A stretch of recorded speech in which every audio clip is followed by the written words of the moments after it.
49వ అధ్యాయం మనము ముగించుకున్నాం కనుక 50వ అధ్యాయం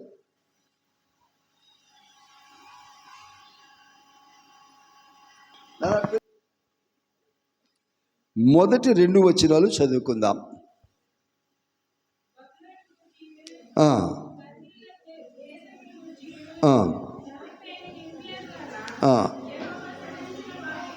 ఆ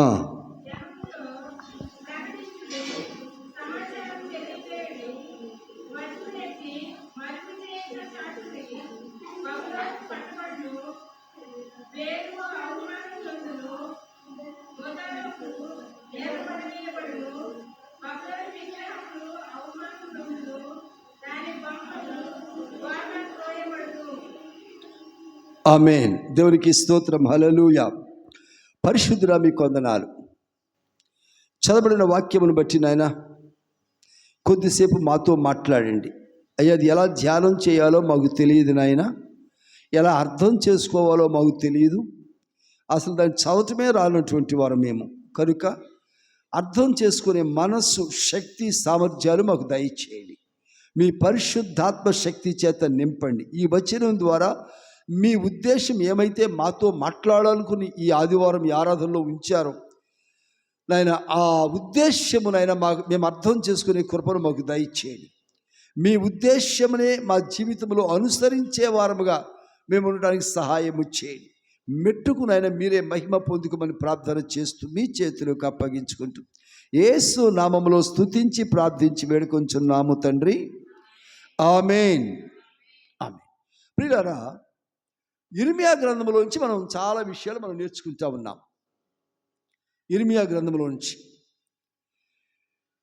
ముఖ్యంగా 48, 49 అధ్యాయాల్లో కొంతమంది రాజులను గురించి, కొన్ని పట్టణాల గురించి మనం వాక్యం ధ్యానం చేస్తూ ఉన్నాం. రాజుల గురించి ఏమి నేర్చుకున్నామయ్యా అంటే, వారు రాజులుగా చేయబడ్డారు, రాజ్యాలను సమకూర్చుకున్నారు. కానీ వారికి ఉన్న చెడ్డ గుణములను బట్టి వారు నశించిపోయేవారుగా ఉన్నారు. ఏమిటయ్యా చెడ్డ గుణాలు అంటే, అది గర్వము, అతిశయము, మత్సరము, అనుమానము, ఈ వివిధ రకాలైనటువంటి లక్షణాలు వారు కలిగి ఉన్నారు. రాజులే కానీ ఇటువంటి లక్షణాలు వారు కలిగి ఉన్నారు. అందుని బట్టి వారు నశించిపోయినటువంటి వారిగా మనం గమనించాం. అలాగే కొన్ని పట్టణాలు కూడా ధ్యానం చేసాం, మనం జ్ఞాపకం చేసుకున్నాం. పట్టణాలు కూడా నాశనమైపోయినాయి, కనుమరుగైపోయినాయి. ఇక ముందు ఇప్పుడున్న పట్టణాలు కూడా చాలా వరకు ఇక అన్నీ దాదాపు పట్టణాలు కనుమరుగైపోతాయి. ఎందుకంటే పట్టణాలు ఏం చేస్తున్నాయండి అంటే, ఆ పట్టణాలు పాపమునకు నిలయాలుగా మారిపోయినాయి. పాపపు కంపు ఆ పట్టణాల్లో కొడుతూ ఉంది. జోదము, త్రాగుడు, వ్యభిచారము, ఇంకా రకరకాల పాపములు అక్కడ చోటు చేసుకున్నాయి.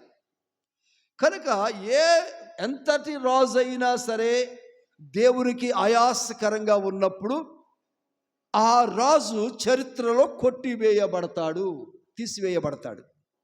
ఎంత గొప్ప పట్టణమైనా సరే, ఎంత పెద్ద పట్టణం, రాజ్యమైనా సరే, అక్కడ పాపము చోటు చేసుకుంటే అంతటి పెద్ద రాజ్యము కూడా కొట్టివేయబడుతుంది. దేవుడు ఎవరిని కూడా క్షమించే దేవుడు కాదు. పాపమును కలిగి ఉండి పాపమును తీసివేసుకోవడానికి ఇష్టపడకుండా పాపమును కొనసాగించేటువంటి వారిగా ఉన్నప్పుడు ఎంతటి వారినైనా దేవుడు లెక్క చేయడం. నువ్వు అనుకోవచ్చు కొమ్ములు ఉన్నాయి అని చెప్పి, నీ కొమ్ములు దేవుడు లక్ష్య పెట్టడు, ఎందుకంటే ఆయన దేవుడు కనుక. నువ్వు అనుకోవచ్చు నేను చాలా ఆస్తి సంపాదించాను, నీ ఆస్తిని దేవుడు లెక్క పెట్టాడు, ఎందుకంటే ఆయన దేవుడు కనుక. నా వెనక చాలామంది ఉన్నారండి, దేవుడు లెక్క పెట్టండి వెనకాల ఎంతమంది, ఎందుకంటే ఆయన దేవుడు కనుక. నువ్వు ఎంత ఎదుగుతున్నావో అంతగా దేవుళ్ళు ఒదిగి ఉండాలి. నీలో గర్వము కానీ అతిశయము కానీ ఉండకూడదు.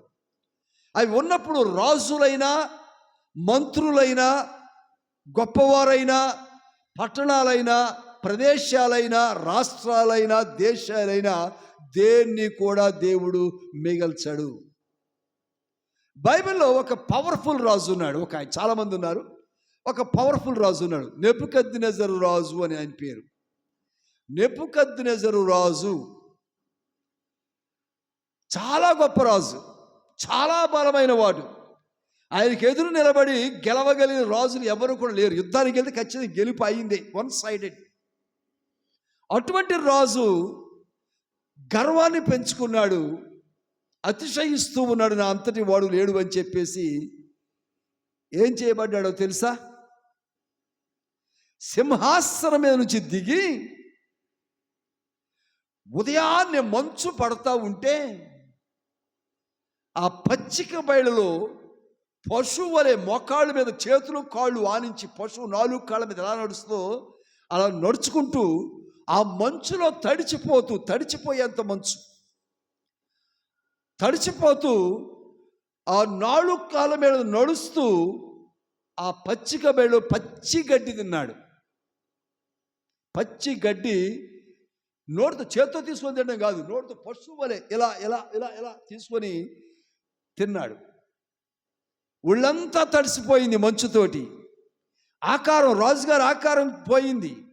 ఎవరో చూస్తే ఏదో పశువు అనుకుంటున్నారు కానీ ఆ సైనికులు చూసి రాజుగారు అనుకోవటం లేదు. అంతటి విషమ పరిస్థితి, అవమానకరమైన పరిస్థితి చోటు చేసుకుంది. ఎందుకంటే గర్వమును బట్టి, నేను ఫలానా, నేను నాది అనుకునే స్వభావం బట్టి. అలా చాలామంది ఉన్నారు.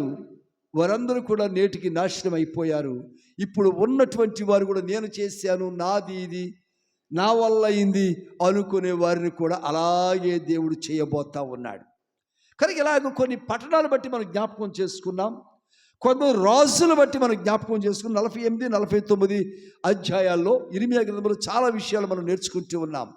ఈ రోజున ఈ 50 అధ్యాయం ప్రారంభించుకుంటూ మొదటి వచనంలో ఏమంటాడంటే, ఈ బబులోను గూర్చియు, ఇందా నేను చెప్పాను మీకు, నెబుకద్నెజరు రాజు అని. ఈ బబులోను సామ్రాజ్యం, రాజ్యం కాదు ఇది, ఇది సామ్రాజ్యం. బబులోను రాజు కాదు, చక్రవర్తి, అంటే రాజులకే రాజు. అటువంటి బబులోను గూర్చియు అవి ఏలుబడి చేస్తున్న కల్దీల దేశమును గూర్చియు ప్రవక్త అయినటువంటి ఇర్మీయాకు దేవుని ద్వారా తెలియచేయబడుతున్నటువంటి మాటలు అని ఉంది అక్కడ కదా.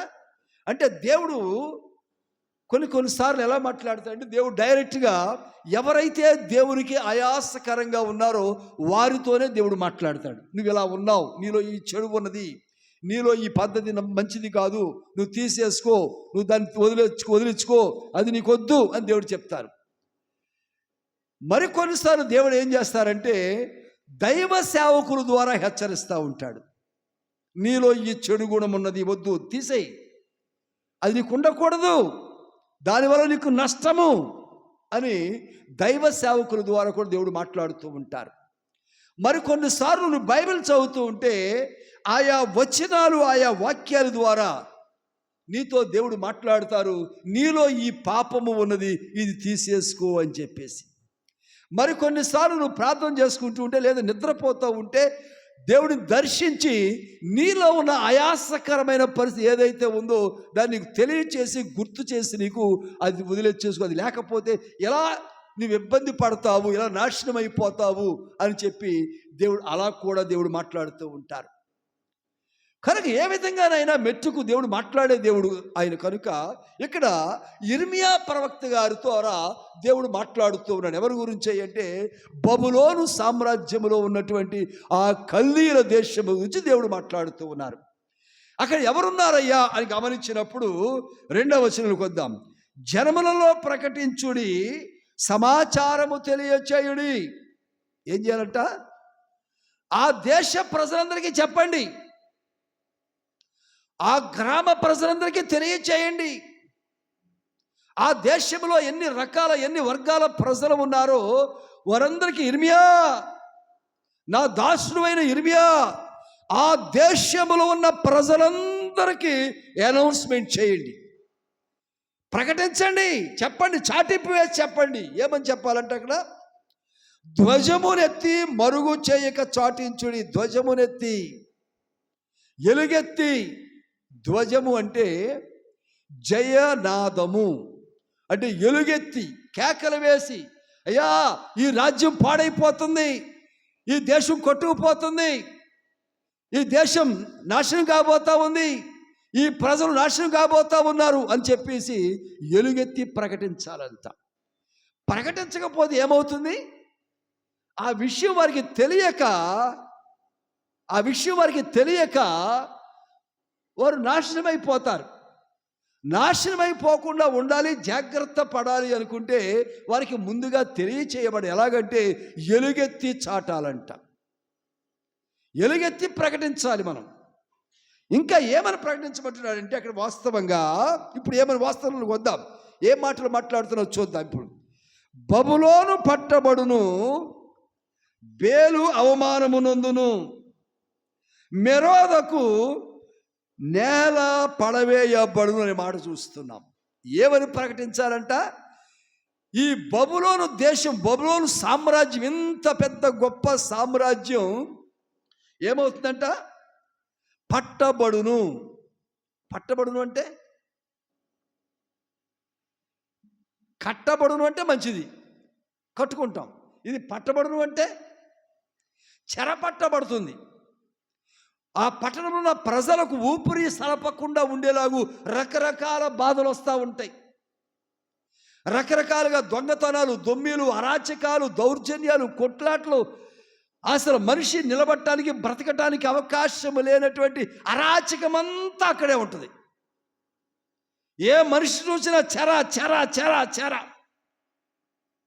ఒకరినొకరు దోచుకుంటారు, ఒకరినొకరు పొడుచుకుంటారు, ఒకరినొకరు కొట్టుకుంటారు, ఒకరినొకరు దొంగతనాలు చేసుకుంటారు, మానభంగాలు జరుగుతూ ఉంటాయి, అరాచకాలు జరుగుతూ ఉంటాయి. అది పట్టబడటం అంటే. చాలా బబులోను సామ్రాజ్యం అంటే చాలా గొప్ప సామ్రాజ్యము. వినండి బాగా, బబులోను సామ్రాజ్యం అంటే అప్పటికి ఇప్పటికీ కూడా ఆ సామ్రాజ్యాన్ని మించిన సామ్రాజ్యం మరొకటి లేదు. ఇవాళ ప్రపంచ దేశాలన్నీ కూడా ఏమంటున్నాయి అంటే అమెరికా గొప్ప దేశము అంటుంది. ఎవరు చదువుకోవడానికి కానీ ఉద్యోగానికి కానీ వెళ్ళాలి, ఏ దేశం వెళ్తావయ్య అంటే మేము అమెరికా వెళ్తామండి అంటారు. నీకు ఏ దేశం నచ్చుతుంది అంటే అమెరికా దేశం నచ్చుతుంది అంటారు. ఏ జీవిత విధానం బాగుంటుందంటే అమెరికా దేశం అంటారు ఎవరైనా సరే. అటువంటి అమెరికా దేశాన్ని కూడా మించినటువంటి దేశమే ఈ బబులోను సామ్రాజ్యము. కానీ ప్రభు అంటున్నాడు ఇక్కడ, ఆ సామ్రాజ్యము పట్టబడుతుంది అంటున్నాడు. అంత గొప్పగా ఎదిగినటువంటిది, బహు జ్ఞానము కలిగినటువంటిది, బహు సంపద కలిగినటువంటిది, బహు సైన్యము, బలమైన సైన్యము కలిగినటువంటిది, ధనాగారాలు నింపుకొని ఉన్నటువంటి ధనికమైన దేశం అది. ప్రపంచ దేశాల్లోనే నాగరికత కలిగిన దేశం అది. ఆ రోజుల్లోనే వంట వార్పు వస్త్రాలు, మంచి వస్త్రాలు, ఫ్యాషన్గా తిరగటం, ఇవి ఆ రోజుల్లోనే బహుగా కలిగినటువంటి దేశం అది. శాస్త్ర విజ్ఞానము కలిగిన దేశం అది. మిగిలిన దేశాలతో పోలిస్తే అది చాలా అడ్వాన్స్డ్గా ఉన్నటువంటి దేశం అది. కానీ ప్రభు అంటున్నాడు ఇప్పుడు ఆ దేశము పట్టబడుతుంది అని. ఇప్పటికీ కూడా అమెరికా దేశం అంటే చాలామంది మోజు పడుతున్నారు. కానీ వాస్తవానికి అమెరికా ఇప్పుడు ప్రస్తుత పరిస్థితుల్లో చాలా పెద్ద డొల్లది. అమెరికా దేశము చాలా పెద్ద డొల్ల. పైకి ఇదివరకు ఉన్న పేరుతో ఇప్పుడు కాలక్షేపం చేస్తుంది, కానీ అమెరికా అమెరికా అమెరికా అని చెప్పేసి ప్రస్తుతం దాని పరిస్థితి చూస్తే చాలా డొల్ల. లోపల ఏమి లేదు, అంతా ఖాళీ అయిపోయింది, పీల్చేశారు. ఇప్పుడు ఏమి లేదు, పైకి అమెరికా, పైకి పేరు అది. మీరు గుడ్డు చిన్న రంధ్రం చేసి లోపల సొనంతా తీసి ఆమ్లెట్ వేసుకుని తినేసిన తర్వాత పైన ఏం మిగిలింది? ఇటు డొల్ల పెంకే మిగిలింది. అలా ఉంది ఇప్పుడు అమెరికా. అలాంటి అమెరికాని ఇప్పుడు అలాగే అయిపోతే మన కళ్ళ ముందే అలా అయిపోతే ఇప్పుడు ఏ దేశం ఆగుతుంది? ఎందుకు ఆ దేశము అంత ఖరాబ్ అయింది? ఎందుకు బబులోను సామ్రాజ్యం, అంత గొప్ప సామ్రాజ్యము ఎందుకు ఈవేళ పట్టబడేటువంటి స్థితికి వస్తుంది? ఎందుకు దేవుని యొక్క శాపము? దేవుడు చెప్తా ఉన్నాడు, ఆ పట్టణము, ఆ సామ్రాజ్యం పట్టబడుతుంది, చెరపట్టబడుతుంది. యుద్ధాలు వస్తాయి, రోగాలు వస్తాయి, కరువులు వస్తాయి, ప్రజలు తట్టుకోలేరు, ప్రజలు పారిపోతారు అక్కడి నుంచి, ప్రజలు వరుసలు వెళ్ళిపోతారు, ప్రజలు గుంపులు గుంపులుగా చచ్చిపోతారు. ఏం నెమ్మది లేకుండా, ఎటువంటి నెమ్మది లేకుండా ఆ పట్టణము నాశనం అయిపోతుంది అని చెప్పేసి ప్రభు సెలవిస్తూ ఉన్నారు. పోయిన వారంలో కేరళ రాష్ట్రంలో చాలా భయంకరమైన వరద వచ్చింది. రాత్రికి రాత్రి వచ్చింది. ఎంతమంది తెలిసి సంగతి? కేరళ రాష్ట్రంలో రాత్రికి రాత్రి ఒక భయంకరమైన వరద వచ్చింది. అవునా? ఏం జరిగిందంటే, వర్షాలు పడుతున్నాయి కొండల్లో. ఆ కొండల మీద పడిన వర్షం ఒక్కసారి వరదలాగా లోయలో కింద భాగంలో ఉన్నటువంటి ఊళ్ళ మీదకి వరదలాగా వచ్చేసింది. కేరళ రాష్ట్రంలో చాలా నదులు ఉంటాయి, అడవులు ఎక్కువ, కొండలు ఎక్కువ, నదులు కూడా ఎక్కువ, వర్షాలు ఎక్కువ పడతాయి అక్కడ. మనకంటే చాలా ఎక్కువ వర్షాలు. ఎప్పుడు ఆడవాళ్ళు మగవాళ్ళు ఎప్పుడు చేతిలో గొడుగు ఉంటుంది వాళ్ళకి. ఖచ్చితంగా కేరళ రాష్ట్రం వాళ్ళు ఖచ్చితంగా మన ఈ ప్రాంతానికి వచ్చినా సరే వాళ్ళ గొడుగు అలవాటు వాళ్ళకి అక్కడ వాళ్ళ రాష్ట్రంలో. ఎందుకంటే ఎప్పుడు పడితే అప్పుడు వర్షం వస్తుంది వాళ్ళకి. అంత ఎక్కువ వర్షాలు పడేటువంటి ఆ రాష్ట్రంలో మొన్నటి దినాన్న రాత్రికి రాత్రి కుండపోత వర్షం పైన కొండలో పడినప్పుడు అర్ధరాత్రికి ఈ లోపల కరెంటు పోయింది, చీకటి.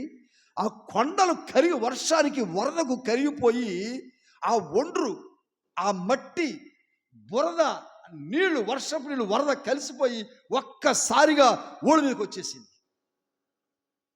నిద్రలో ఉన్నారు ప్రజలు, పైగా కరెంటు పోయింది, చీకటి, వర్షం కుంభవృష్టి పడతా ఉంది, వీళ్ళ మీద కూడా పడతా ఉంది. ఎటు వెళ్తారు, ఏం చేస్తారు, ఏం జరుగుతుందో తెలియదు.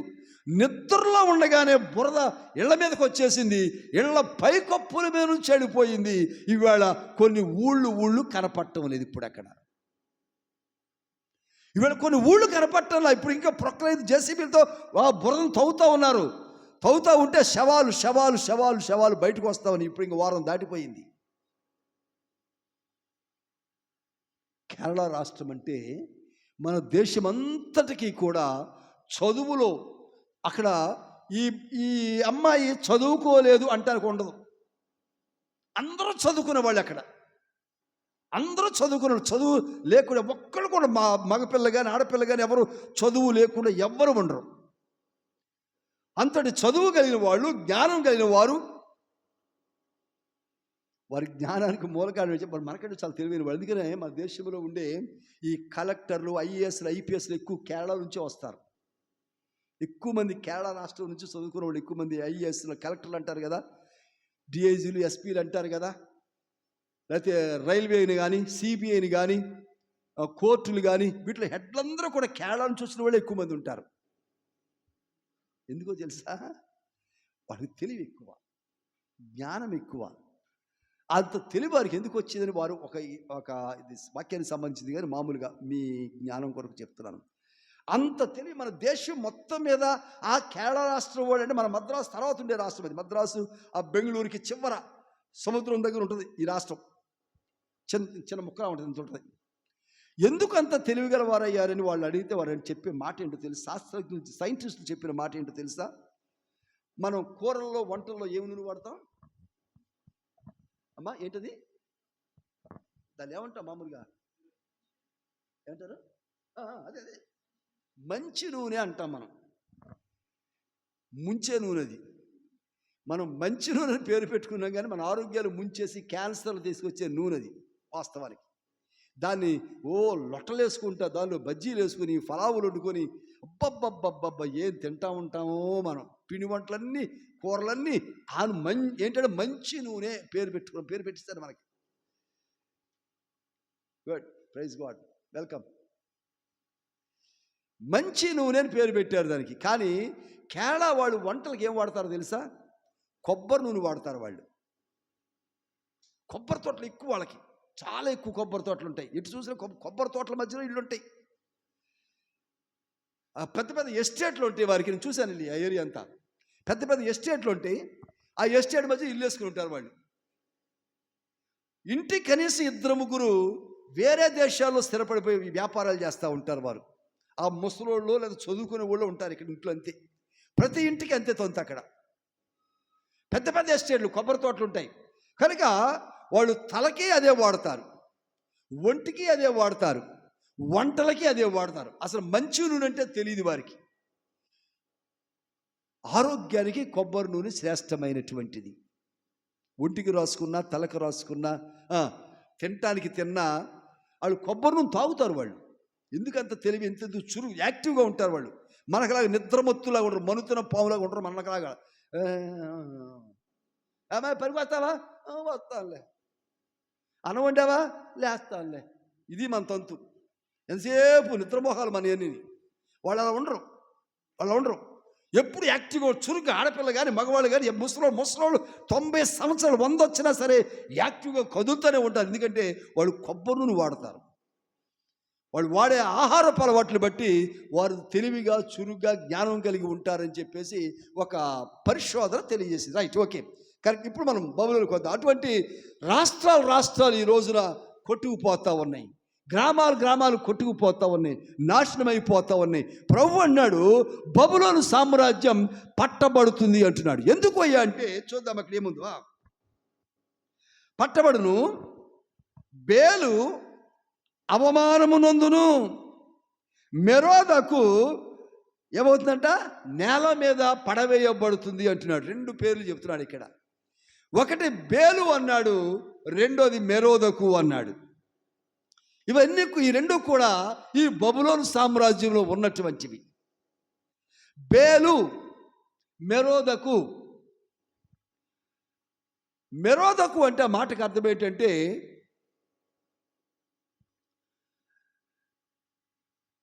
దేవుళ్ళు కాకుండానే దేవుడు అనిపించుకుంటున్నటువంటి వాడు. దేవుడు కాకుండానే దేవుడు అనిపించుకుంటున్నవాడు మెరోదకు. దేవుడిగా పిలిపించుకుంటాడు, దేవుడిగా ఆరాధింపబడుతూ ఉంటాడు, దేవుడిగా చేయబడ్డాడు, దేవుడిగా అవన్నీ జరుగుతూ ఉన్నాయి అక్కడ. కనుక మెరోదకు అంటే దేవుడు కాకుండా దేవుడిగా చేయబడినటువంటి వాడు మెరోదకు. ఇప్పుడు బేలు అనే మాట చూస్తున్నాం. బేలు అన్నప్పుడు ఇంకేదైనా మాట గుర్తొచ్చిందా మీ బైబిల్లో? బేలు అన్నప్పుడు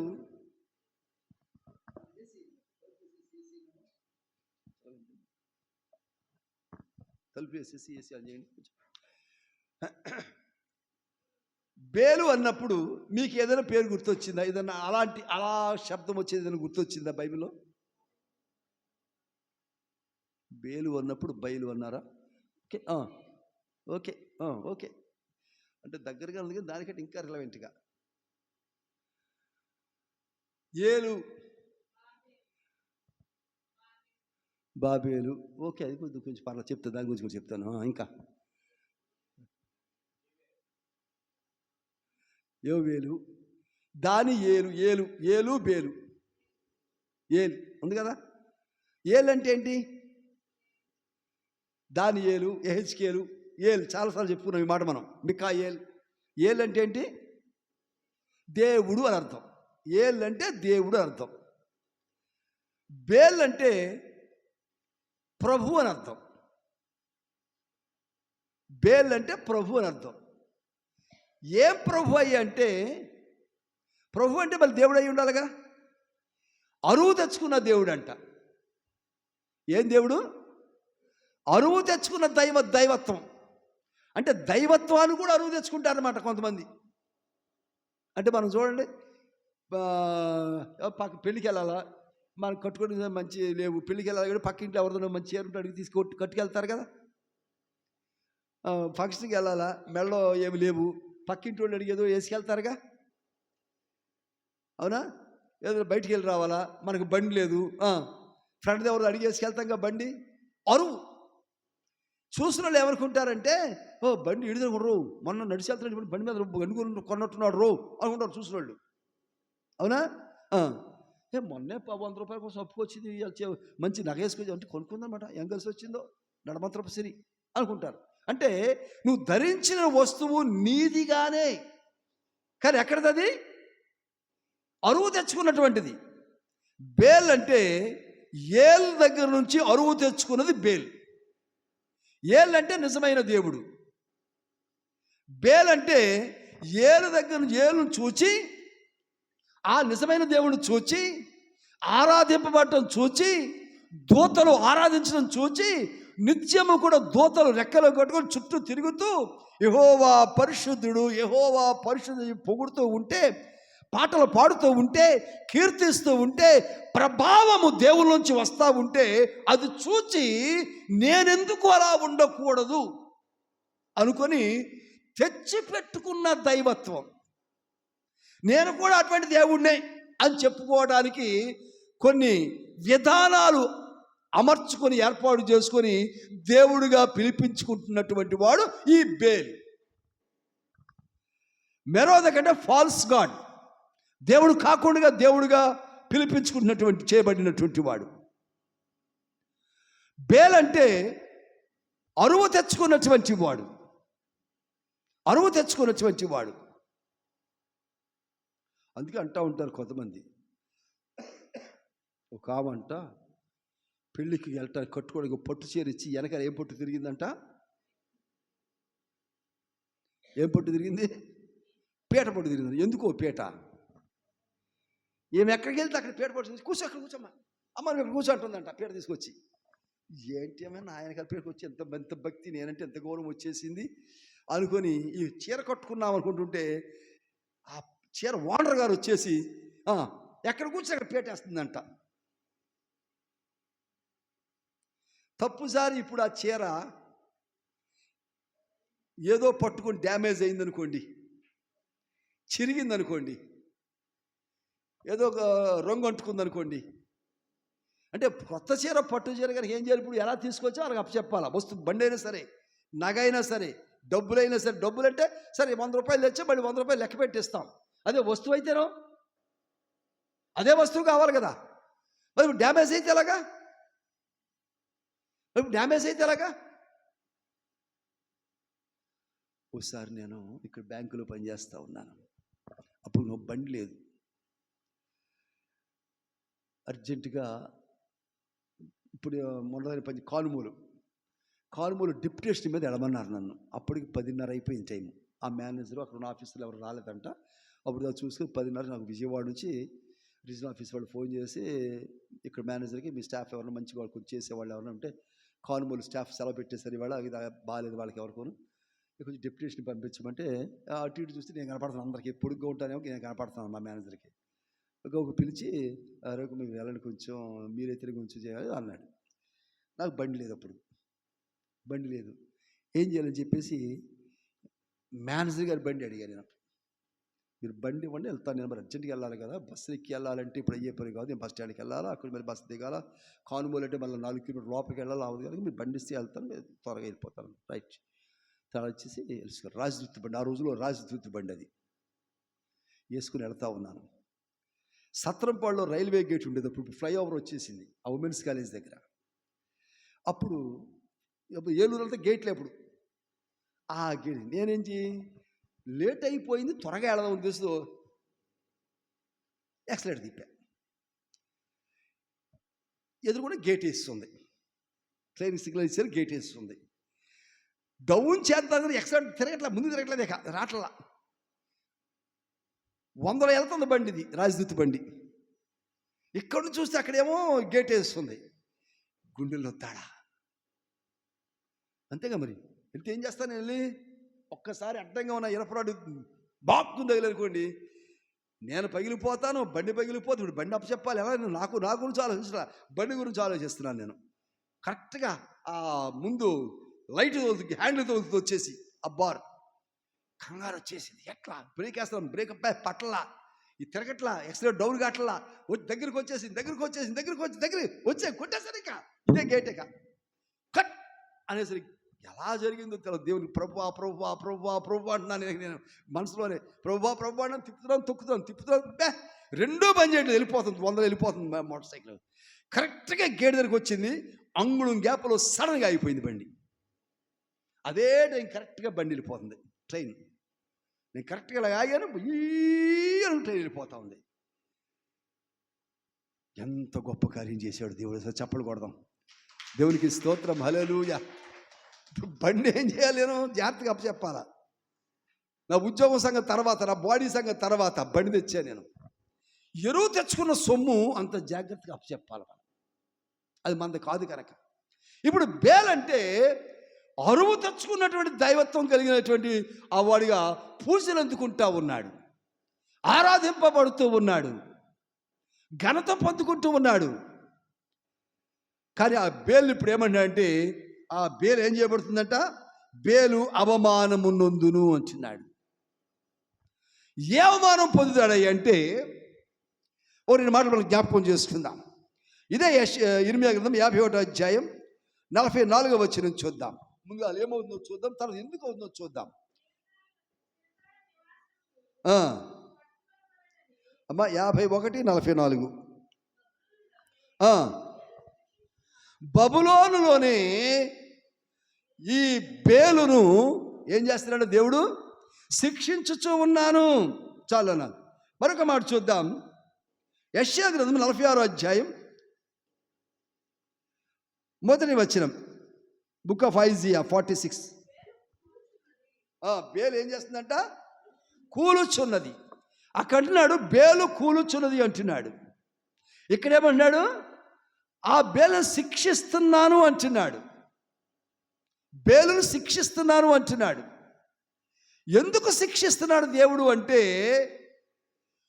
దేవుడుగా ఉండగలిగింది ఒక్క దేవుడు మాత్రమే. దేవుని స్తోత్రం చేద్దాం. హల్లెలూయా. దేవుడుగా ఉండగలిగింది ఒక్క దేవుడు మాత్రమే. ఆయన మాత్రమే దేవుడు, మరొకరు దేవుడు కారు. కొంతమంది పేర్లు పెట్టుకుంటారు, దేవుడు అని పేరు పెట్టుకునేవాళ్ళు కొంతమంది ఉన్నారు. ఇప్పుడు తారసపడ్డారా మీకు? దేవుడు పేరు పెట్టుకుంటారు. ఇప్పుడు ఆ వ్యక్తి మీద ఎవరికైనా చిన్నప్పుడు పెద్ద అయిన తర్వాత కోపం వచ్చింది, ఏమని పిలుస్తారు చెప్పండి? ఒరే దేవుడు. బాగుందా? అవసరమా మనకిది? కొంతమంది యేసు అని పేరు పెట్టుకుంటారు. ఇప్పుడు యేసుని ఏమని పిలవాలి చెప్పండి? ఇప్పుడు యేసుని ఏమని పిలవాలి? యేసుని కోపం వచ్చింది, వాళ్ళ నాన్నకే కోపం వచ్చింది. ఇప్పుడు నాన్నకే తండ్రికి కోపం వచ్చింది. ఏమని పిలిచాడు? ఒరే యేసుగా నీ తన్ని అంటాడు. ఒరే యేసుగా అంటే ఏం పేరు పెట్టుకుని మనం ఎవరిని అగౌరవపరుస్తున్నాం, అవమానపరుస్తున్నాం? జాగ్రత్త. ఇదే అరువు తెచ్చుకోవడం అంటే. ఇదే అరువు తెచ్చుకున్న దైవత్వం. దేవుడుగా ఉండగలిగినవాడు ఒక్కడే దేవుడు. ఆయనే సర్వోన్నతుడు, సర్వాధికారి, సర్వసృష్టికర్త. ఆయన తప్ప మరొక దేవుడు లేడు. చాలా స్పష్టంగా బైబిల్ చెప్తుంది. దేవుడు అనబడి ఎక్కువ ఇద్దరు ముగ్గురు ఉండరు, ఒక్కడే దేవుడు ఉంటాడు. మరి ఎంతమంది పంచుతారు ఈ దైవత్వాన్ని? ఎంతమందికి పంచిపెడతారు ఈ దైవత్వాన్ని? అందుకే ప్రభు అంటున్నాడు అది కూలిపోతున్నది అంటున్నాడు. అది కూలిపోతున్నది. అది ఒకసారి విజయవాడ లైవ్లో డిగ్రీ చదువుతున్నాను. నా క్లాస్మేట్ బెంచ్మేట్ ఉండేవాడు. నాకు ఎందుకు అనుమానం వచ్చింది. ఓ రోజు నన్ను అడుగుతాడు క్లాసులోనే రవి అన్నాడు, ఏంటన్నా మీ వాళ్ళు ఎక్కువ మంది యేసుపాదం అని పేరు పెట్టుకుంటారు నిజమే కదా అన్నాడు. ఏం పేరంట? యేసుపాదం అని పేరు పెట్టుకుంటారు నిజమే కదా? అవును పెట్టుకుంటారు అని. మరి మా వాళ్ళు హనుమంతుడి తోకని ఎందుకు పెట్టుకోరు? యేసుకు పాదం అని పెట్టుకున్నప్పుడు హనుమంతుడు తోకను పెట్టుకోవాలి కదా అని అతను అడిగాడు నన్ను. నాకు తెలియదు సంగతి, ఈ క్లారిఫికేషన్ నాకు తెలియదు. హనుమంతుడు తోకను ఎందుకు పెట్టుకోరు అన్నాడు. మరి మా వాళ్ళు అయితే యేసు పాదం పెట్టుకుంటారు, యేసుకు పాదాల చెంత ఉండాలని చెప్పేసి దేవుని దగ్గర డౌన్లో ఉన్నాడని చెప్పి పెట్టుకుంటారు సహజంగా. మరి మీ వాళ్ళు ఎందుకు పెట్టుకోరు నాకు తెలియదు. వస్తే మీ వాళ్ళని అడిగి రానాను. మరి నాకేం తెలుసు? నాకు తెలియదు, దానికి ఎవరో నాకు తెలియదు. ఓహో అలాగా. ఈ లోపల ముందు మా పాటలు చెప్తున్న మాస్టర్ అని మంచి చాలా కోపం ఆయనకి. సింగ్ గారని ఒక పెద్ద చాలా హెచ్చుబడి ఆయన చూసాడు మా మాటలు చూసాడు, చేతితో చట్టాట్ని కొట్టాడు. అడిగే తేలింది వచ్చి, యేసు పాదం పెట్టుకుంటారు మీరు, హనుమంతుడి తోక ఎందుకు పెట్టుకొని నాకు డౌట్ వచ్చింది. మరి ఎందుకు వచ్చిందో నాకు తెలియదు. కానీ దైవత్వం అనేటువంటిది ఒక్క దేవుని దగ్గర మాత్రమే ఉండాలి. అది ఇక మిగిలిన వాళ్ళు ఎవరన్నా మనుషులే, వాళ్ళు పంచుకోవడానికి లేదు. ఇంకా దైవత్వాన్ని ఎవరో పంచుకోకూడదు. అందుకే ప్రభు అన్నాడు నేను దాన్ని కూల్చివే. దైవత్వాన్ని తెచ్చుకున్నది బేలు దేవుడు కాకుండా దేవుడిగా చెప్పుకుంటూ దేవుడిగా చలామణి అవుతూ ఆరాధింపబడుతూ ఉంటే నా మహిమను మరొకరికి చెందనివ్వను గనుక అది ఏం చేయబడుతుందంటే ఇప్పుడు మొట్టమొదటిగా కూలిపోతుంది, రెండవదిగా నేను శిక్షించబోతున్నాను అంటున్నాడు. దానికి ఏమన్నాడో తెలుసా? అది ఎలా శిక్షించబడుతుందంటే చూద్దాం. ఒక రెండు మాటలు జ్ఞాపకం చేసుకుందాం. మొదటి కొరింథీయులకు రాసిన పత్రిక 1వ అధ్యాయం 26వ వచనం చూద్దాం. 1 కొరింథీ 1వ అధ్యాయం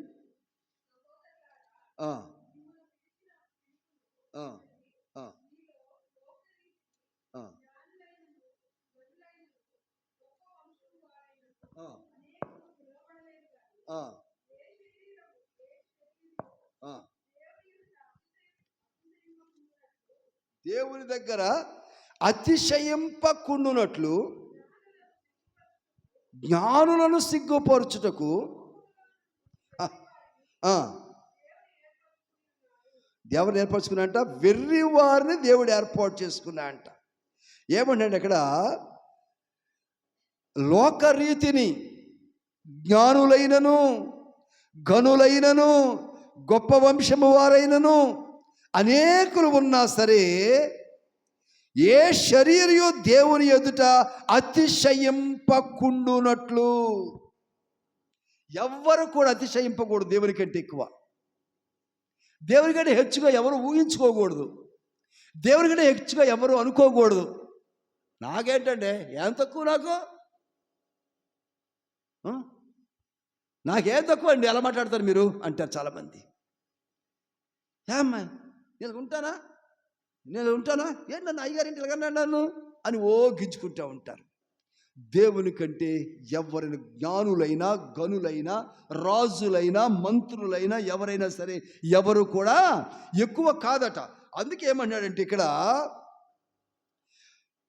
అతిశయింపకున్నట్లు జ్ఞానులను సిగ్గుపరచుటకు లోకములో నుండి వెర్రి వారిని దేవుడు ఏర్పాటు చేసుకుని ఉన్నాడు. బలవంతులైన వారిని సిగ్గుపరచుటకు. ఎవరంట? బలవంతులైన వారిని సిగ్గుపరచుకు లోకములో బలహీన వారిని దేవుడు ఏర్పరచుకున్నాడు. ఎన్నికైన వారిని వ్యర్థము చేయడు. ఒకటి బలమైన వారిని సిగ్గుపరచుటకు, రెండవది ఎన్నికైన వారిని వ్యర్థము చేయుటకు ఆయన ఏర్పరచుకుని. అయితే ఆయన మూలముగా మీరు క్రీస్తు యేసునందున్నారు. దేవునికి స్తోత్రం చేద్దాం. హల్లెలూయా. బలమైన వారిని వ్యర్థపరచుటకు, ఎన్నికైన వారిని తృణీకరింపబట్టుకు దేవుడు ఏర్పాటు చేశాడంట. అంటే ఇప్పుడు బేలు ఏమవ్వాలి? ఇప్పుడు తృణీకరింపబడాలి. బేలు ఏం చేయబడాలి? ఇప్పుడు వ్యర్థమైపోవాలి. ఇప్పుడు అది వ్యర్థంగా మిగిలిపోవాలి. కనుకనే దీన్ని ఇంగ్లీష్లో ఏమన్నారంటే కన్ఫౌండెడ్ అన్నారు. ఈ మాట బేల్ యొక్క లక్షణం ఏంటంటే కన్ఫౌండెడ్ అంటే అకస్మాత్తుగా కలవరపడటం, సడన్గా డేంజర్లో పడిపోవటం, సడన్గా అనుకోకుండా ఊహించని విధంగా. ఎవరైతే దేవుని బట్టి అతిశయపడకుండా నీకున్న ప్రతి దాన్ని బట్టి అతిశయపడుతున్నావో దేవుడు వారిని ఏం చేస్తాడంట? అకస్మాత్తుగా గందరగోళమైన పరిస్థితిలో పడేస్తాడంట. గమనించాలి. ఇక్కడ దేవుణ్ణి గమనించకుండా, దేవుణ్ణి ఆరాధించకుండా, దేవుణ్ణి ఆయన సన్నిధికి రాకుండా, ఆయన్ను ఘనపరచకుండా, దేవుడిని విడిచిన వారుగా, దేవుడిని లక్ష్య పెట్టని వారుగా, దేవుణ్ణి లెక్క చేయనటువంటి వారుగా, ఆరాధింపని వారుగా, గుర్తు చేసుకొని వారుగా, జ్ఞాపకం చేసుకొని వారుగా ఎవరైతే ఉంటారో వారినంట దేవుడు అకస్మాత్తుగా కలవరపడేలాగా గందరగోళమయ్యేలాగా చేస్తా అంటాడు. వారు దిగ్భ్రాంతి చెందుదురు అంటాడు. ఏమవుతారంట? దిగ్భ్రాంతి. ఆశ్చర్యం కూడా కాదట, వారు దిగ్భ్రాంతి చెందుదురు. కన్ఫౌండెడ్. బేల్ మనస్తత్వం కలిగిన వారు దిగ్భ్రాంతి చెందేలాగా, వారు ఆశ్చర్యపోయి మరలా తిరిగి కోలుకోలేని విధంగా మరలా బయటికి రాలేని విధంగా వారు కంగారులో పడవేయబడతారట. వారి జీవితం కంగారం అయిపోతుంది. వారి జీవితం గందరగోళం అయిపోతుంది. వారి జీవితం తల్లకిందులైపోతుంది. అందుకే బాబేలు గోపురాన్ని ఎవరు గుర్తు చేశారు. బాబేలు గోపురము కట్టడానికి వారు అనుకున్నారంట, మనకింత తెలివి ఉంది కదా, మనకింత జ్ఞానం ఉంది కదా, అసలు మనకంటే తెలియగలడు ఎవరండి అన్నారంట. వీళ్ళు అనుకొని అంటే మేసాల మీద వేయటం అర్థం, నాకు లేవులే అని అనుకున్నారంట. అనుకొని మనకి ఇటుకలు చేయటం వచ్చు, వాటిని బాగా కాల్చడం వచ్చు, వాటికి కీలు పోయటం వచ్చు మనకి, కనుక ఓ పెద్ద గోపురాన్ని, దేవుడి కంటే ఎత్తైన గోపురాన్ని ఆకాశం దాకా కట్టేసుకుందాం అనుకున్నారంట. అనుకుని సగం దాకా కట్టుకున్నారు. ఈ సంగతి దేవుడికి ముందే తెలుసు. వీళ్ళ ఆలోచన ముందే జరిగిన దేవుడు వారు కట్టుకోవడం ప్రారంభించిన సగం దాకా కట్టనిచ్చాడు. అంత ఎత్తి 2 అంత 3 అంతస్తులు ఎత్తికి వెళ్ళిపోయారు. కట్టుకుంటూ ఇటుకలు చేస్తున్నారు, కాలుస్తున్నారు, తెస్తున్నారు, పేరుస్తున్నారు, కీలు పోస్తున్నారు, మరలా కట్టుకుంటూ వెళ్ళిపోతున్నారు. పైకి వెళ్ళిపోయారు. వెళ్ళిపోయిన తర్వాత అప్పుడు దేవుడు కార్యం చేయటం మొదలుపెట్టాడు. ఏం కార్యం చేశాడయ్యా అంటే వారి భాషలు తారుమారైపోయినాయి. వారి భాషలు తారుమారైపోయినాయి. ఇటుకరా అంట. ఆ మాట తిట్టినట్టుగా పడుతున్నాడు కింద నవ్వుడికి. నన్ను తిడతామని ఇవ్వాల్సిన ఇటుకని ఏం చేస్తాడు తెలుసా? ఆ ఇటుకు కొడుతున్నాడు. చేతికి అందివ్వాల్సిన ఇటుకని అదే ఇటుకు నన్ను తిట్టామనుకొని కొడుతున్నాడు. ఆడికి తగిలి తల పగిలిపోతుంది ఆడికి. ఇలాగా అక్కడ పనిచేసే గోపురాన్ని కట్టే ఈ పనివారందరూ కూడా గందరగోళమై ఆడు కొడతావేంటారు అని ఈడు అలా గుంపులు అయిపోయి వాళ్ళ భాష ఒకరికి అర్థం కాకుండా వాళ్ళు దెబ్బలాడుకున్నారు, కొట్టుకున్నారు, పొడుచుకున్నారు, పోరాటాలు చేసుకున్నారు. చివరికి తలో దిక్కికి వాళ్ళు చల్లా చెదిరైపోయారు. అందుకనే మనకి లోకంలో ఇన్ని భాషలు వచ్చినాయి. అలా చల్లా చెదిరైపోయిన భాషలో ఎవడో ఒకడు భారతదేశం వచ్చాడు, భాష ఏదో మొదలెట్టాడు. ఈ రాష్ట్రం ఆ రాష్ట్రం అన్ని కలిసి మళ్ళీ దో భాష అయిపోయి ఇన్ని రకాల భాషలు ప్రపంచవ్యాప్తంగా వచ్చేసింది. లేకపోతే ఒకే మనుషుడు అయినప్పుడు ఒకే భాష ఉండాల్సింది కదా. కనుక గందరగోళం అయిపోతుంది. జాగ్రత్త అమ్మా బాబు. నీది ఏదైనా ఈవేళ బాగానే ఉండవచ్చును, ఈరోజు స్థిమితంగానే ఉండవచ్చును, ఈ రోజున క్షేమంగానే ఉండవచ్చును, ఈ రోజున సమృద్ధిగానే ఉండవచ్చును, ఈ రోజున సంతోషం సమాధానం కలిగి ఉండవచ్చును. కానీ నువ్వు దేవుని విడిచిపెడితే, దేవుని కంటే ఎక్కువగా నువ్వు ఊహించుకుంటే, దేవుని బట్టి నిన్ను బట్టి నువ్వు అతిశయించుకుంటే అంటున్నాడు దేవుడు, అకస్మాత్తుగా గందరగోళమైన స్థితిలో పడేస్తాను అని చెప్పేసి. అందుకే గొప్పవారు కానీ కింది వారు కానీ వారిని బలవంతులమైన ఏం చేస్తున్నారంట? బలహీనంగా మార్చేస్తున్నారంట. వారిని వ్యర్థపరచుచూ ఉన్నాను అని చెప్పి కొన్ని రాసిన పత్రికలు చూస్తున్నాం. మరొక మాట మనం జ్ఞాపకం చేసుకున్నప్పుడు యెహోషువ గ్రంథం 10వ అధ్యాయం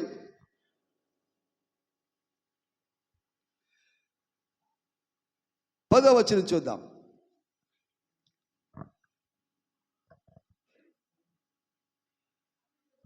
అప్పుడు యెహోవా ఇశ్రాయేలీయుల ఎదుట వారిని ఏం చేశాడంట? కలవరపరచగా. ఇది బేలు యొక్క పరిస్థితి ఏంటంటే ఇది కన్ఫౌండెడ్, కలవరం, కంగారుతో కలవరం. రాత్రికి రాత్రే ట్రైన్ యాక్సిడెంట్ అయితే ట్రైన్లో నిద్రపోతున్నటువంటి వారందరూ కలవరం. రాత్రికి రాత్రే కేరళ రాష్ట్రంలో ఉధృతిగా బురద వరద వచ్చేస్తే కలవరం. తేరుకోవడానికి లేకుండా కలవరం, దిగ్భ్రాంతి. తెల్లారి పేపర్లో ప్రధానమంత్రి గారు దిగ్భ్రాంతి వ్యక్తం చేశారు, ముఖ్యమంత్రి గారు దిగ్భ్రాంతి వ్యక్తం చేశారు, స్పీకర్ గారు దిగ్భ్రాంతి వ్యక్తం చేశారు, ప్రతిపక్ష నాయకులు దిగ్భ్రాంతి వ్యక్తం చేశారు. ఏం చేసుకుందాం? దిగ్భ్రాంతుల్ని ఆశ్చర్యపోవటం తప్ప ఆపగలిగామా?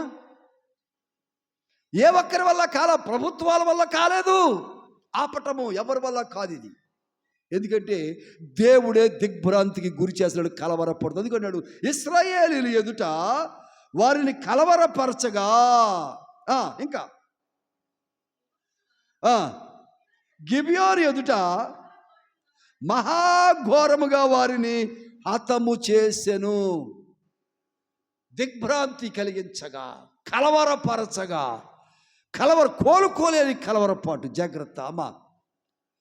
మనం ఈ రోజున బాగానే ఉన్నాం అనుకుంటాం చాలాసార్లు, కానీ మన కొరకు మనం సరైన విధానంలో ప్రభువుని ఆరాధించకపోతే, దేవుణ్ణి కలిగి ఉండకపోతే, ప్రభువును బట్టి అతిశయించకపోతే, నిన్ను బట్టి నీవే అతిశయించుకుంటూ ఉంటే ఏమొస్తుందంట?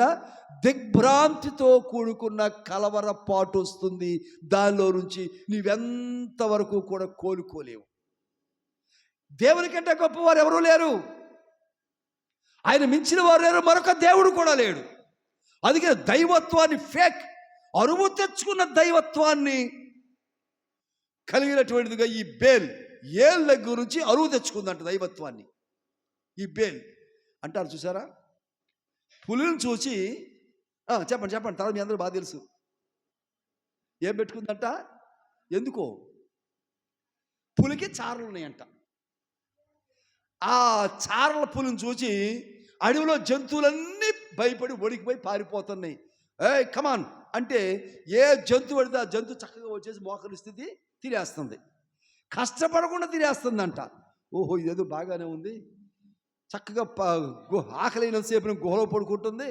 ఆకలేసి బయటకు వస్తే వెంటనే జంతువుని క్యాప్చర్ చేసేస్తుంది. అది కనుక నేను కూడా అలాంటి చారలే కలిగి ఉంటే బాగుండును కదా అని ఆలోచించుకొని చారల కోసం ప్రయత్నం చేసిందంట. డాక్టర్ దగ్గరికి వెళ్ళింది, పెద్దవాళ్ళ దగ్గరికి వెళ్ళింది, నాటు వైద్యం దగ్గరికి వెళ్ళింది, అల్లోపతి, హోమియోపతి అన్నీ ఉపయోగించేసింది. దేనివల్ల రావట్లేదు తిరిగి ఈ చారలు. ఏం చేద్దామని ఉపవాస ప్రార్థన చేసిందంట. ఉపవాసం ఉండి ఏడ్చి ఏడ్చి ఏడ్చి ప్రార్థన చేస్తుందంట. అప్పుడు సాతానుడు ఏం చేశాడంటే, నువ్వు అదే చారు, నల్లగా చారు నీ ఒంటి మీద కావాలంటే కర్రు కాల్చి, ఇనప వస్తువు కాల్చి చువ్వ దాని మీద పెట్టుకో, అప్పుడు నల్ల చారులు వస్తాయని సాతానుడు చెప్పిందట. మరి ఉపవాస ప్రార్థన అంతే కదా, చెప్పిందంట. ఓహో, ఇదేదో ఉపవాస ప్రార్థనలో దాన్ని దర్శించి నేను చెప్పబడ్డా అని చెప్పేసి వెంటనే ఒక ఇనప కడ్డీ ఒకటి తీసుకొని దాన్ని ఎర్రగా కాల్చి అని ఒళ్ళంతా వాతలు పెట్టుకుందంట. ఇప్పుడు వాతల బాధ మొయ్యాలా? పులిలాగా నడుచుకుంటే వెళ్ళాలా? అనుకుంటే వెళ్ళాలి. ఇప్పుడు ఇది ఈ బాధలో గాండ్రింపు రాట్లా దీనికి. ఇప్పుడు కుయ్యో మొర్రమంటుంది. ఇది ఎరువు తెచ్చుకోవడం అంటే ఇది. ఏళ్ళ దగ్గర నుంచి ఎరువు తెచ్చుకుంది బేల్.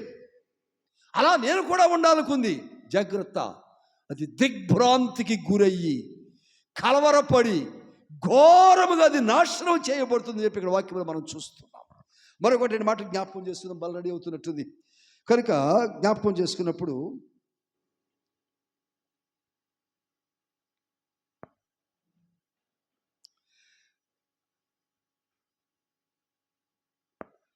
కీర్తనల గ్రంథం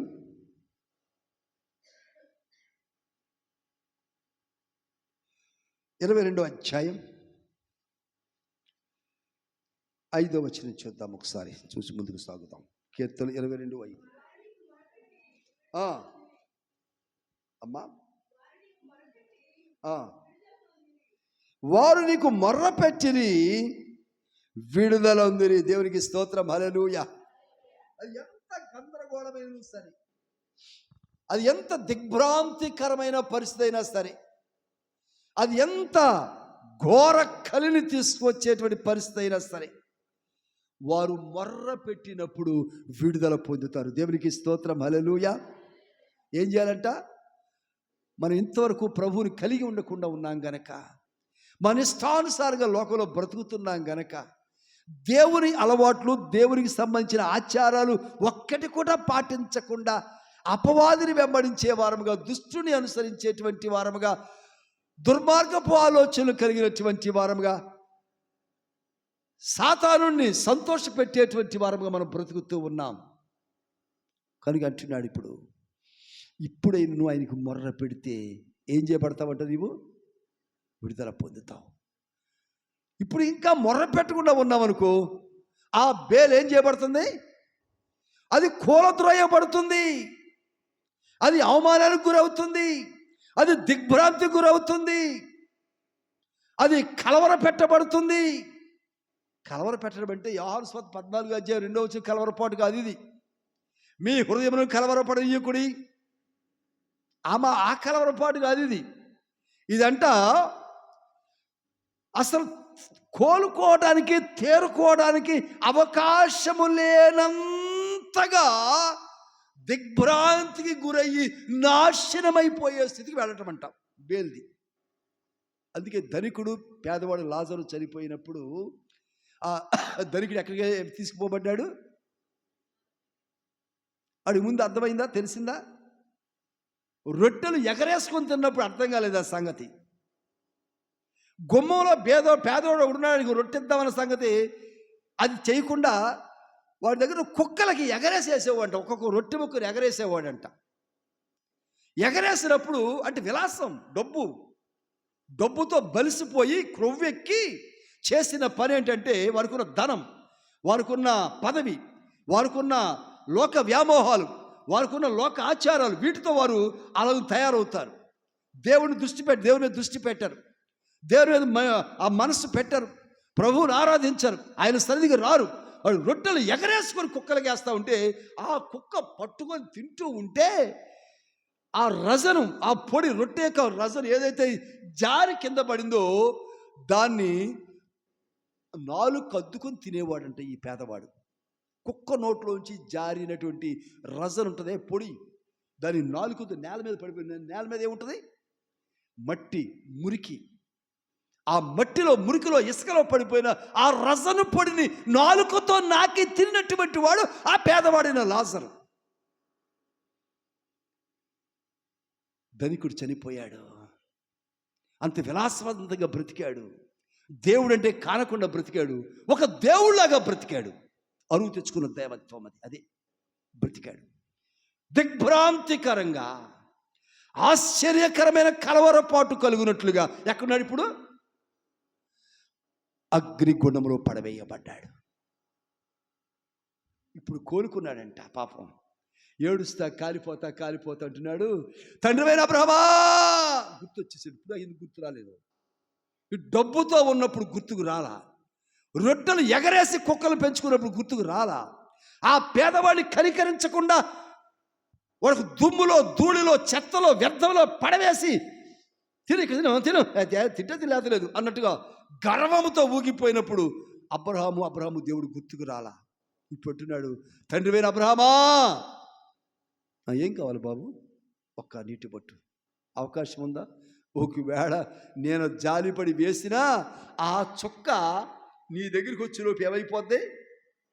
ఆ వేడికి ఆవిరైపోద్ది. ఉపయోగం లేదమ్మా. చిట్టి, కన్నా, బాబు, బుజ్జి, కుదరదమ్మా.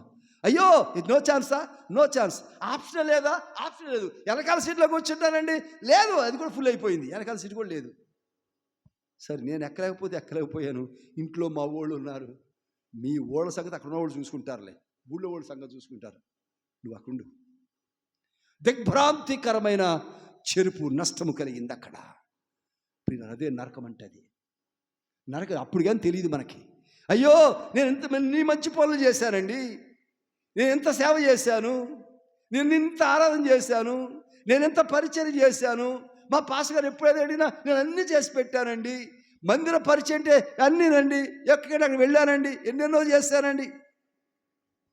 ఒకవేళ దేవుని ఆరాధించవలసిన మార్గములో ఆయన ఆరాధించకపోతే, ఆయనను ఘనపరచవలసిన విధానంలో ఘనపరచకపోతే, అంటే ఘనత ఎక్కడి నుంచి వస్తుంది తెలుసా? నీ పై ఆకారంలోంచి రాదు, నీ అంతరంగంలోంచి దేవునికి ఘనత రావాలి, నీ హృదయాంతరాలలోంచి దేవునికి ఘనత రావాలి. అది ఆరాధన అంటే. నీ హృదయపు లోపలి పొరలో నుంచి కృతజ్ఞత, దేవుడిని ఇంత స్థితిలో ఉంచారు, ఇంత గొప్పగా ఉంచారు, ఇంత హెచ్చింపులో ఉంచారు, అక్కడి నుంచి కృతజ్ఞత వస్తే అది ఆరాధన అవుతుంది. పైకి చేతులు ఎత్తడం, ప్రభువా స్తోత్రం అంటాం, ఆరాధన అంటాం, నిలబడటం, ఇవన్నీ ఒక రకమైన పోస్చర్స్ అంతవరకే. కానీ హృదయం దేవునికి అనుకూలంగా లేకపోతే ఈ పైన చేసినంతా కూడా అది ఏమవుతుంది తెలుసా? అది అరువు తెచ్చుకున్న భక్తి అవుతుంది. అది అరువు తెచ్చుకున్న భక్తి.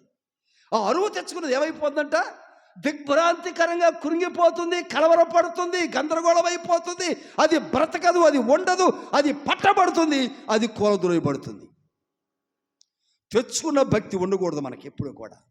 నీ సొంత భక్తి నీకు కావాలా? ఎవరినో చూసి అరువు తెచ్చుకోవడం భక్తి.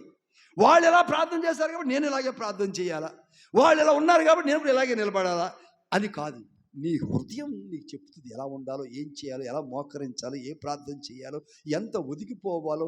నీ హృదయపు అంతరంగంలోంచి ఆ భక్తి, ఆ విశ్వాసం, ఆ నమ్మకత్వం, ఆ యథార్థంగా ప్రభువా అని నలిగి విరిగిన హృదయంతో నువ్వు నీ హృదయం మూలుగుతూ చూడు.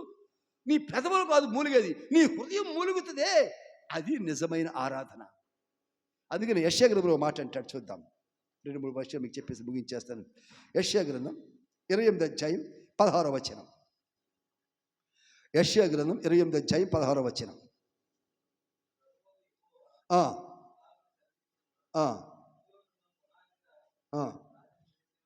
నేనే ఓకే ఓకే ఎస్. ఏంటంట ఇప్పుడు ఏం చెప్తున్నాం మనం? దిగ్భ్రాంతికరమైన కలవరపాటు వస్తుంది నీకు.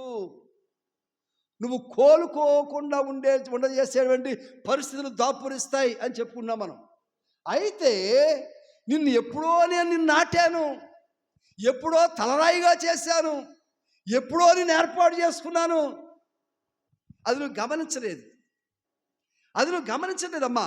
నువ్వు అనుకున్నావు మేము పలానా వంశంలో పుట్టాం, నేను పలానా కుటుంబంలో పుట్టాను, మా ఇంటి పేరు పలానా, మా కులం పలానా, మా పేట పలానా, మేము అలా ఉంటాము, మేము ఎలా ఉండము, ఇవన్నీ ఉంటాయి మనకి. నువ్వు ఆ కుటుంబంలో, ఆ కులంలో, ఆ మతంలో, ఆ ఊరిలో, ఆ తల్లిదండ్రులకు పుట్టక ముందే నువ్వు దేవుడికి తెలుసు. అప్పుడే నేను స్థాపించాడు. నీ వయసు ఎంత అనుకున్నావు ఇప్పుడు? అనుకున్నావు అమ్మా నాన్నకు పుట్టిన తర్వాత, తల్లిలోంచి వచ్చిన తర్వాత 40, 50, 60 లెక్కేసుకుంటున్నావు నీవు. కానీ దేవుడి దగ్గర నీ వయసు ఎంతో తెలుసా? మీ అమ్మా నాన్న నీ వయసు నీకు చెప్పారు, నీకు ఎంత వయసు అని. నువ్వు చదువుకుంటే నీ రికార్డులో వ్రాయబడి ఉంది నీ వయసు ఇంత సంవత్సరాలు అని చెప్పేసి. నువ్వు అనుకున్నావు ఓటర్ లిస్టుని బట్టి నీ వయసు ఎంతని. కానీ దేవుడి దగ్గర వయసు ఎంతో తెలుసా నీది? ఆయన సంవత్సరములకు మితి లేదు. చెప్పకూడదు ఒకసారి. ఆయన సంవత్సరములకు మితి లేదు. మరి నువ్వెందుకు లెక్కేసుకున్నావు సంవత్సరాలని? పుట్టినరోజు చేస్తూ ఉంటారు. ఎన్నో సంవత్సరం అండి? కేక్ కట్ చేసి పెడతారు. ఎన్నో సంవత్సరం? దాని మీద కేక్ మీద పెడతారా? ఆ సంవత్సరం నెంబర్ ఆఫ్ ఇయర్స్ పెట్టి కేక్ కట్ చేస్తూ ఉంటారు. మొన్నంట ఒక ఆమె 35 ఇయర్స్ అంట కేక్ కట్ చేస్తూ ఉంది. ఆ 35 నంబర్ పెట్టుకుని 25 పెట్టుకుని కేక్ కట్ చేస్తూ ఉంది. వాస్తవంగా 30 సంవత్సరాలు. ఆ 30 సంవత్సరాల వయసు తెలియకూడదు అని చెప్పి 25 పెట్టుకుని కేక్ కట్ చేస్తుందంట. ఈ లోపల కాలేజీ చదువుతున్న వాళ్ళ కూతురు వచ్చి, మమ్మీ నేను లేకుండా కేక్ కట్ చేస్తున్నాం అనుకుని పరిగెట్టుకు వచ్చిందంట. ఇప్పుడు వచ్చిన చుట్టాలు, ఫ్రెండ్స్ ఏమడు, ఏంటి ఎంత కూతురుందా నువ్వు 25 అన్నావు? తెచ్చి పెట్టుకుని ఉండకూడదు మనకి. ఎరువు తెచ్చిపెట్టుకుని గాంభీర్యం వద్దు మనకి. మేకపోతు గాంభీర్యం జాగ్రత్త, నక్క వాతలు పెట్టుకున్నట్టు ఉంటుంది. దైవత్వాన్ని ఎరువు తెచ్చుకున్నాడంట. గందరగోళంగా దిగ్భ్రాంతి చెందే పరిస్థితి దాపురిస్తే వద్దు అంటున్నాడు ఇక్కడ. కానీ ఇక్కడ ఏమంటున్నాడంటే, ఇప్పుడు నువ్వు నీ వయస్సు, నీ పుట్టుక, నీ జన్మ, ఈ లోకంలో పుట్టిన తర్వాత నువ్వు పలానా పలానా పలానా లెక్కేసుకున్నావు. కానీ నీ తల్లికి తెలిసిన దానికంటే ముందే నీ సంగతి దేవునికి తెలుసు.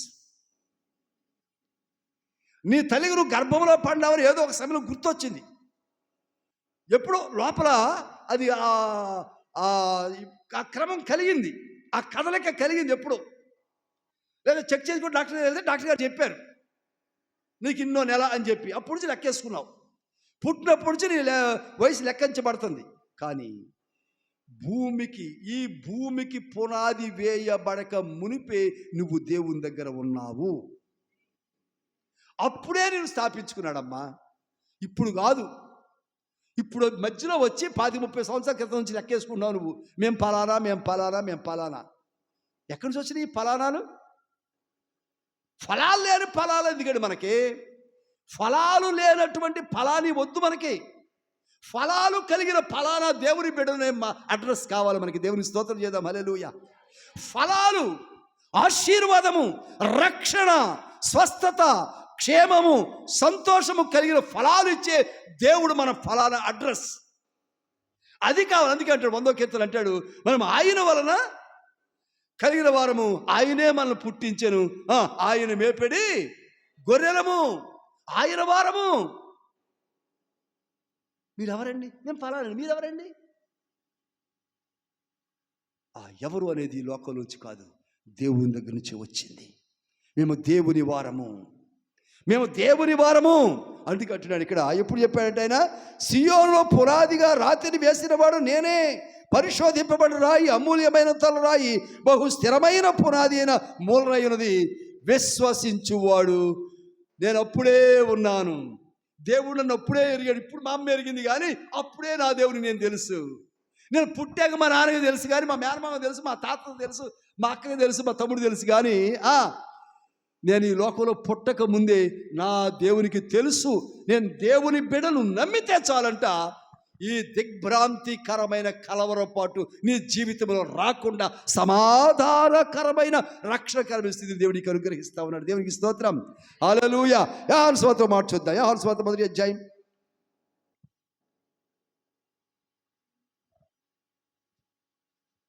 క్షమించండి, 6వ అధ్యాయం. యోహాను సువార్త 6వ అధ్యాయం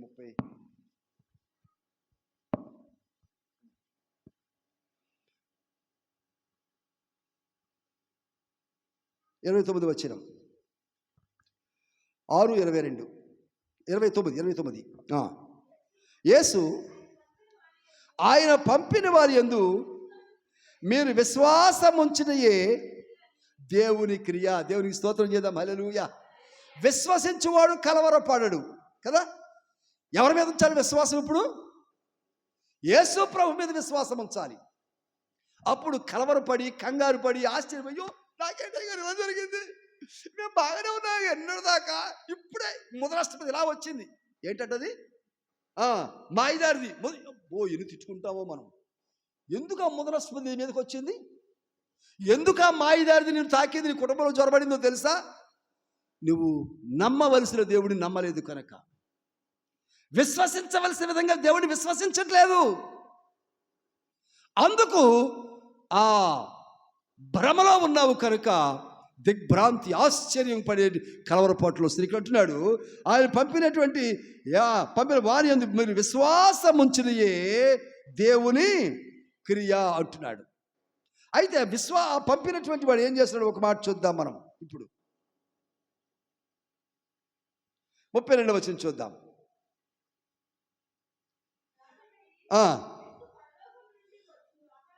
పరలోకం నుండి వచ్చు ఆహారము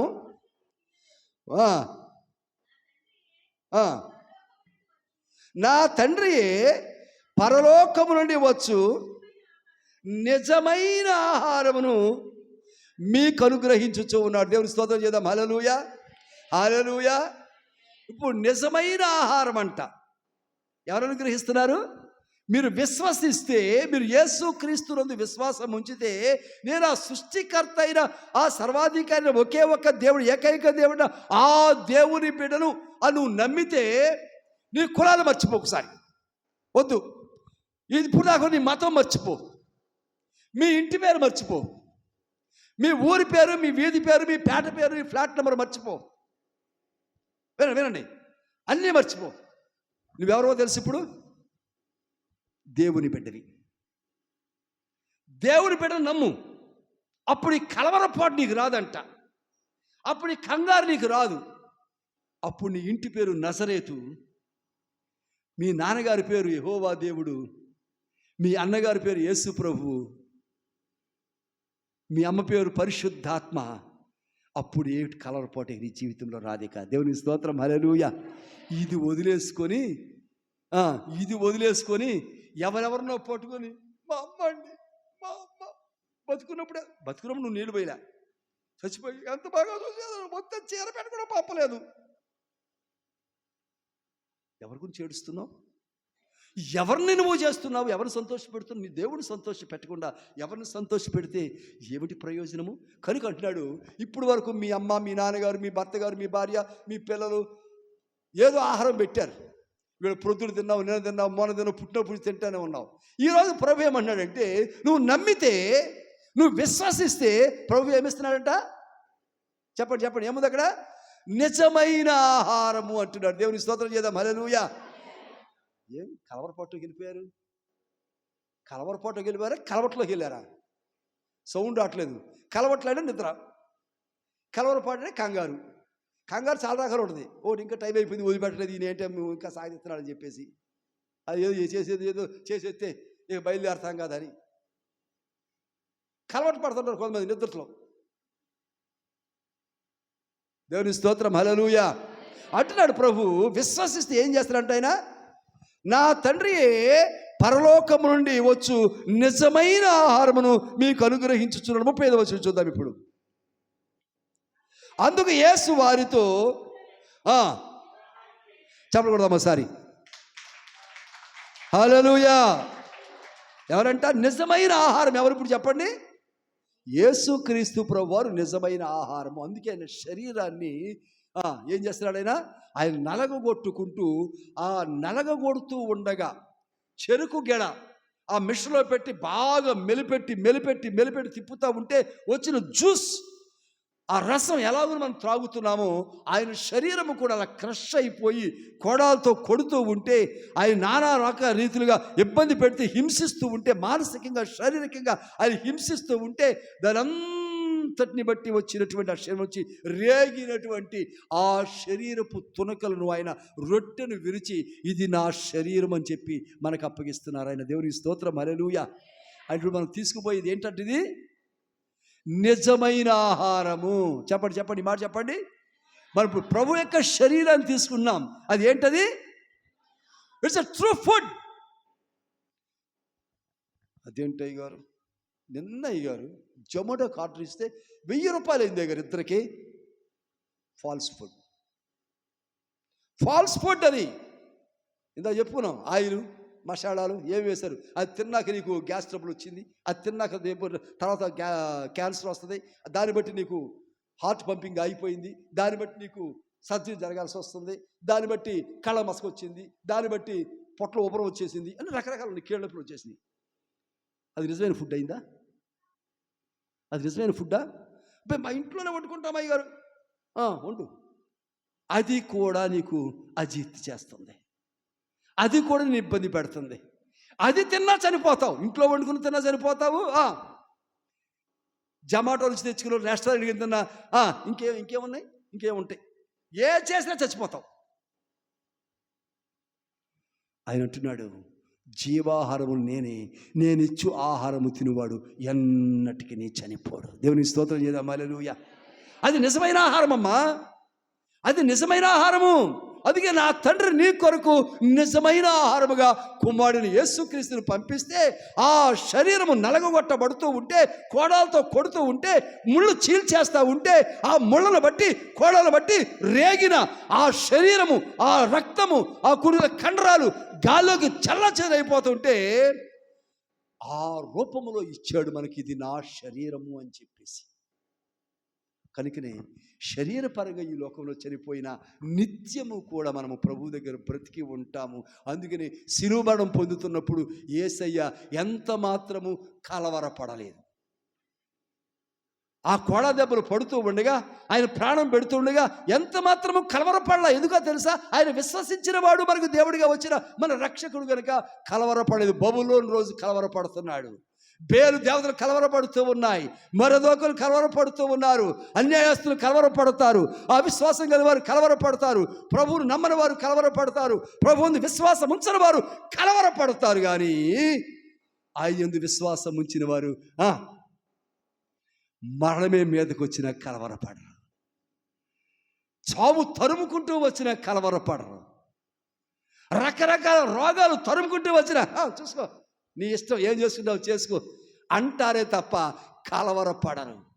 వారు వాటిని బట్టి విచారం, వారి పరిస్థితిని బట్టి విచారం కానీ, దుఃఖం కానీ, ఏడ్పు కానీ, రోదన కానీ ఉండదు. రా, ఏం చేస్తావో చెయ్యి, నా దేవుడు చూసుకుంటాడు అనే విశ్వాసంతో ఉంటారు.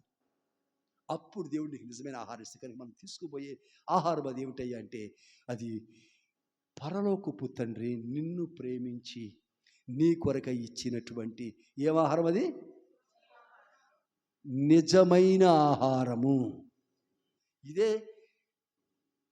సువార్త 1వ అధ్యాయం 9వ వచనం ఏముంటుందంటే నిజమైన వెలుగు ఉంటుంది. అక్కడ 1వ అధ్యాయంలో 9వ వచనం నిజమైన వెలుగు. ఈ నిజం గురించి యోహాను సువార్తలో చాలా విషయాలు మాట్లాడారు. నేనే సత్యమును అంటున్నాడు ఆయన. నేనే అంటున్నాడు ఆయన. కనుక యేసుక్రీస్తు ప్రభువారు నిజమైన ఆహారంగా ఉన్నారు. ఇప్పుడు మనం మోకరించి నిజమైన ట్రూ ఫుడ్ తీసుకోబోతున్నాం. మన్నా తీసుకోబోతున్నాం. మన్నా అంటే పరలోకము డైరెక్ట్గా కుమ్మరించబడినటువంటి దేవదూతల ఆహారం. అది ఆహారం తింటే నేనిచ్చు నీళ్ళు త్రాగువాడు ఎప్పటికీ దప్పికొనడు, నేనిచ్చు ఆహారం తినేవాడు ఎన్నటికీ నశించిపోడు, చనిపోడు, వాడు బ్రతికే ఉంటాడు. ప్రభు చెప్తున్నాడు. నమ్ముదాం, ఈ మాట నమ్ముదాం. నమ్మి బలలో చేయి పెడదాం. అది దేవునికి ఇచ్చిన రొట్టె ఎంత మాత్రము కాదు. పాస్టర్ గారు ఇచ్చిన రొట్టె ఎంత మాత్రము కాదు. అది ఏంటంట? పరలోకము నుండి దేవునికి ఇచ్చిన నిజమైన జీవాహారం. నమ్మి హృదయపూర్వకంగా నమ్ము. కరెక్టేనండి, అయ్యగారు కరెక్టే. అలా కాదు, అంత ఉదాసరంగా తీసుకోవాలి. నమ్మాలి. అది నమ్మాలి అంటే నీ హృదయంలో ప్రతిష్ఠిత రావాలి. నీ పాపాన్ని ఒప్పుకోవాలి. ఎంతవరకు ఏ ఆయాస్కర పరిస్థితి ఉందో, ఏ అరువు, ఏ అతిశయం, ఏది అరువు తెచ్చుకుని ఎక్కడ అరువు ఆళ్ళ చూసి ఏళ్ళ చూసి ఏమి అరువు, అవన్నీ విడిచిపెట్టేయాలి. ఇప్పుడు విడిచిపెట్టి వేసినప్పుడు ఆ నిజమైన ఆహారం నీలో పనిచేస్తుంది. నువ్వు నశింపక బ్రతుకుతూ ఉంటావు. దిగ్భ్రాంతికరమైనటువంటి కలవరపడే కన్ఫౌండెడ్ సిచ్యుయేషన్ ఏది కూడా నీకు రాకుండా నువ్వు నెమ్మది కలిగి ఉంటావు, కుదురుపాటు కలిగి ఉంటావు, స్థిమితంగా ఉంటావు. వెట్టుకు ప్రభు రాజ్యాన్ని చేరుకుంటావు. అక్కడ శాశ్వతంగా ఉంటావు. మోకరించుదాం దయచేసి. స్తోత్రం. హల్లెలూయా, హల్లెలూయా. మోకరించుదాం దయచేసి. అవకాశం మోకరించండి. మోకాళ్ళు ఉన్నవారు మోకరించండి.